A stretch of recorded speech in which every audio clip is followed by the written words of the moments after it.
এমন একজন মানুষের সমাধিতে আমি এলাম, যে মানুষ তার মৃত্যুর পরেও এই মালদা শহর সারা বাংলার, যাকে বাংলার মানুষ এখনও কলকাতায় যখন মেট্রো রেল চড়েন তখন বলেন যে তার নামে একটা মেট্রো স্টেশন হওয়া প্রয়োজন ছিল। কারণ মেট্রোর স্বপ্ন তিনি দেখিয়েছিলেন, ডানকুনি কোল কমপ্লেক্স তিনি দেখিয়েছিলেন।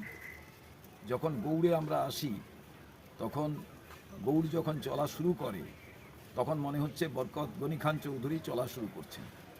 ফারাক্কা দিয়ে যখন পাস করা হয় তখন যে চিমনি থেকে ধোঁয়া ওঠে, সেটাকে মনে হয় যে সারা বাংলার একটা নিঃশ্বাস। বরকত গনি খান চৌধুরীর নিঃশ্বাস সারা বাংলায় মালদা শহর জুড়ে বইছে।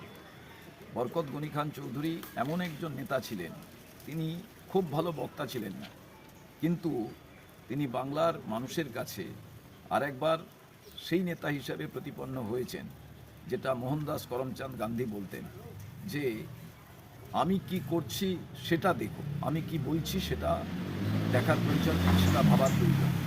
বরকত গনি খান চৌধুরীর কথা ছিল আমি কি কাজ করেছি সেটা যে কোনো রাজনৈতিক দল দেখুক, সমস্ত রাজনৈতিক পতাকার ঊর্ধ্বে উঠে মানুষের জন্য তার যে সেবা, তার যে রুটি ভাত কাপড়ের ব্যবস্থা করা, সেটা কিন্তু বাংলার মানুষ প্রত্যেকেই স্বীকার করেন। তো তার সমাধিতে এসে আমি এটাই প্রার্থনা করলাম, আপনার মতো কাউকে আপনি আপনার পরিবার থেকে তৈরি করুন, যাতে মালদাবাসী বাংলার জনগণ আপনার মতো তার থেকে সেবা পেতে পারে।